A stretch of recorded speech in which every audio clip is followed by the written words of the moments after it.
देखें, आज हम आपके सामने एक ऑर्गेनाइजेशन की चर्चा करेंगे और उसके बाद इससे संबंधित कुछ डाटा भी रखेंगे। तो इंटरनेशनल ऑर्गेनाइजेशन फॉर माइग्रेशन, ये जो इंटरनेशनल ऑर्गेनाइजेशन फॉर माइग्रेशन, जिसको शॉर्ट में IOM कहते हैं, ठीक ना। तो माइग्रेशन से रिलेटेड डाटा की ज़रूरत पड़ती है।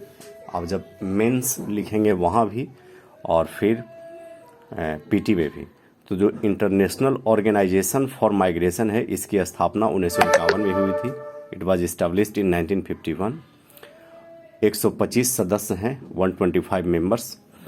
इसका मेन जो वर्क फील्ड है वो माइग्रेशन इशू से रिलेटेड है। ह्यूमैनिटेरियन असिस्टेंस टू माइग्रेंट्स, जो माइग्रेंट्स होते हैं उसको ह्यूमैनिटेरियन असिस्टेंस प्रोवाइड करवाता है। रिफ्यूजी को भी असिस्टेंट प्रोवाइड करवाता है।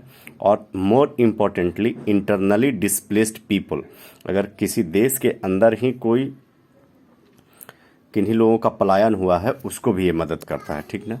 जो International organisation for Migration is a part of the United Nation system. Be careful.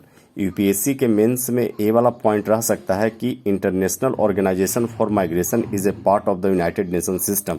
तो आपको कंफ्यूज नहीं होना है। Yes, it is a part of the United Nation system. देखें, अगर इसका देखेंगे जुरिस्डिक्शन, क्षेत्राधिकार देखेंगे तो ह्यूमन राइट्स से रिलेटेड भी काम करता है। किसके लिए? खास करके respect for rights, dignity and well being of the migrants. कहने का मतलब जो माइग्रेंट्स हैं उनके ह्यूमन राइट्स को ये प्रोटेक्ट करता है। इन इंडिया में एक सेंटर है, द सेंटर फॉर माइग्रेशन। देख, द सेंटर फॉर माइग्रेशन जो है ना, वो मिनिस्ट्री ऑफ एक्सटर्नल अफेयर्स का एक थिंक टैंक है। और जो द सेंटर फॉर माइग्रेशन है, it works with international organisation for migration. तो the centre for migration important है, पूछ सकता है कि किस मंत्रालय के साथ अटैच्ड है। तो ये अटैच्ड है मिनिस्ट्री ऑफ एक्सटर्नल अफेयर्स के साथ। इससे रिलेटेड कुछ और पॉइंट है। जो डाटा है जो कि ग्लोबल माइग्रेशन रिपोर्ट 2020 का है, ये डाटा आप याद रखें। ये आपको PT में किसी भी रूप में मिल सकता है या मेंस में भी इसका आप प्रयोग कर सकते हैं। There are 275 million migrants across the world. पूरी दुनिया में 275 मिलियन माइग्रेंट्स हैं, संख्या बहुत अधिक है। 2/3 माइग्रेंट्स आर लेबर। देखें, जो माइग्रेंट्स है 275 मिलियन, उसका 2/3 तो लेबर है। अब रेमिटेंस इशूअर, सबसे ज़्यादा माइग्रेंट्स को पैसा कौन देता है? तो सबसे ज़्यादा माइग्रेंट्स को पैसा मिलता है USA से, उसके बाद यूनाइटेड अरब अमीरात से, फिर सऊदी अरबिया से। टॉप डेस्टिनेशंस, माइग्रेंट्स सबसे ज़्यादा कहाँ जाना पसंद करते हैं? USA में, सेकंड नंबर पर जर्मनी में। USA और जर्मनी तो नेचुरल चॉइस है क्योंकि वहाँ का सिक्योरिटी सिनेरियो ठीक है।